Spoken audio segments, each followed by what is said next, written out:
Viyyur central ജയിലിലെ തടവുകാരൻ രക്ഷപ്പെട്ടു. ഈ കാര്യങ്ങളൊക്കെ നമ്മുടെ കമന്റ് ബോക്സിൽ ചർച്ച ചെയ്തുകൊണ്ടിരിക്കുന്നത്. എങ്ങനെയാണ് ഒരാൾ വീണ്ടും ജയിലിൽ ചാടുന്നത്? ഇതൊക്കെ പതിവായിട്ട് ഇവിടെ നടക്കുന്നല്ലോ എന്ന്. നിരവധി ക്രിമിനൽ കേസുകളിലും മോഷണ കേസുകളിലും പ്രതിയായ ബാലമുരുകൻ എന്ന തടവുകാരനാണ് പോലീസിനെ വെട്ടിച്ച് കടന്നുകളഞ്ഞത്.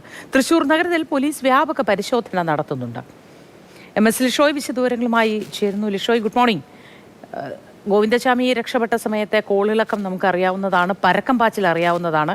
ഈ ബാലമുരുകൻ എന്ന ക്രിമിനലിനെ അന്വേഷിച്ചും ഇത്തരത്തിലൊരു പരക്കം പാച്ചിലാണോ ഇപ്പോൾ ജയിൽ ജീവനക്കാരുടെ ഭാഗത്തുനിന്ന് ഉണ്ടാവുന്നത്?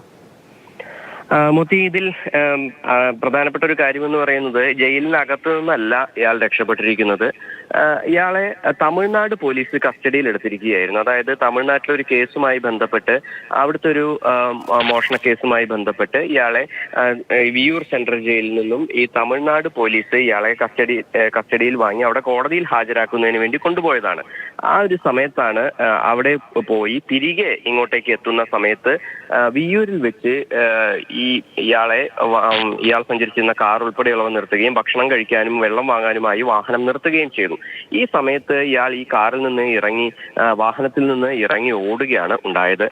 അങ്ങനെ തമിഴ്നാട് പോലീസ് ഉടനടി തന്നെ ഇയാളെ പിടികൂടാനായുള്ള ശ്രമം നടത്തി. പക്ഷേ അത് വിഫലമായി. ഇതേ തുടർന്ന് കേരള പോലീസിന് വിവരം അറിയിക്കുകയും Kerala police, Thrissur city police ഇതുമായി ബന്ധപ്പെട്ട അന്വേഷണം ആരംഭിക്കുകയും ചെയ്തു. ഇയാൾ നിരവധി ക്രിമിനൽ കേസുകളിൽ, അതായത് മോഷണ കേസാണ് ഏറ്റവും അധികമുള്ളത്. ഈ മോഷണ കേസാണെങ്കിൽ പോലും ഇയാൾ ആളുകളെ ആക്രമിച്ച് മോഷണം നടത്തുന്ന സംഭവങ്ങളും ഉണ്ടായിട്ടുണ്ട്. അതുകൊണ്ട് തന്നെ കൊലപാതക ശ്രമ കേസുകളും ഇയാൾക്കെതിരെ ഉണ്ട്. അപ്പോൾ ഇയാൾക്ക് വേണ്ടിയുള്ള തിരച്ചിൽ തുടരുകയാണ്. ഇയാൾ റെയിൽവേ സ്റ്റേഷൻ, ഇന്നലെ രാത്രിയാണ് ഈ സംഭവം ഉണ്ടായത്. ഇന്നലെ രാത്രി ഏകദേശം 10 മണിയോടുകൂടിയാണ് ഇയാൾ രക്ഷപ്പെടുന്നത്. അതിന് മുൻപേ തന്നെ രക്ഷപ്പെട്ടിട്ടുണ്ട്. ഏകദേശം 9 മണിക്കും 10 മണിക്കും ഇടയിലാണ് രക്ഷപ്പെടുന്നത്. ആ സമയത്ത് തന്നെ പോലീസ് അന്വേഷണം ആരംഭിച്ചിരുന്നു. പക്ഷേ രാവിലെ ആയിട്ടും ഇയാളെ കണ്ടെത്താനായി കഴിഞ്ഞിട്ടില്ല. ഇയാളെ ഈ ജില്ലയ്ക്ക് പുറത്തോ സംസ്ഥാനത്തിന് പുറത്തോ കടന്നിട്ടുണ്ടാകുമോ എന്നുള്ള കാര്യത്തിലൊക്കെ തന്നെ ഒരു സംശയം പോലീസിനുണ്ട്. പക്ഷേ അതേസമയം തന്നെ ഇയാൾ രക്ഷപ്പെട്ടു എന്നറിഞ്ഞ ഉടനെ തന്നെ പോലീസ് സ്റ്റേഷനിലേക്ക് വിവരം അറിയിക്കുകയും, നിരവധി ക്രിമിനൽ കേസുകളിലും മോഷണ കേസുകളിലും ഒക്കെ പ്രതിയായ ഒരു ക്രിമിനലിനെ കൈവിലങ്ങില്ലാതെയാണോ കൊണ്ടുവന്നിരുന്നത്? അതായത് കൈവിലങ്ങ് ഉൾപ്പെടെയാണ് ഇയാൾ രക്ഷപ്പെട്ടതെന്നുള്ളതാണ് നമുക്കറിയാൻ കഴിഞ്ഞത്. തമിഴ്നാട് പോലീസാണ് ഇതുമായി ബന്ധപ്പെട്ട് ഇയാളെ കൊണ്ടുവന്നിരുന്നത്. അതുകൊണ്ട് തന്നെ കേരള പോലീസ് ഇയാൾ രക്ഷപ്പെട്ടതിന് ശേഷമാണ് അങ്ങോട്ടേക്ക് എത്തിയത്. ഇവരിൽ നിന്ന് ശേഖരിച്ച വിവരങ്ങൾ മാത്രമേ ഉള്ളൂ.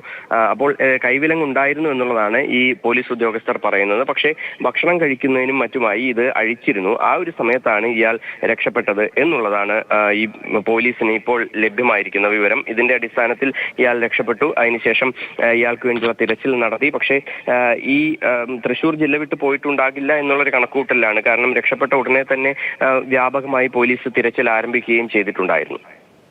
ശരി, MS ലിഷോയാണ് വിശദവിവരങ്ങൾ നൽകിയത്. തമിഴ്നാട്ടിൽ നിന്ന് വിയ്യൂരിലേക്ക് കൊണ്ടുവരികയായിരുന്ന വിയ്യൂർ സെൻട്രൽ ജയിലിലെ തടവുകാരൻ ബാലമുരുകനാണ് രക്ഷപ്പെട്ടത്. ഭക്ഷണം കഴിക്കാനും മറ്റുമായി വാഹനം നിർത്തിയ സമയത്ത് ആണ് ഇത് സംഭവിച്ചതെന്ന് മനസ്സിലാക്കുന്നു. ഏതായാലും വ്യാപക പരിശോധനയാണ് ഇയാൾക്കായി നടത്തുന്നത്. MS ലിഷോയാണ് വിശദ വിവരങ്ങൾ പങ്കുവച്ചത്.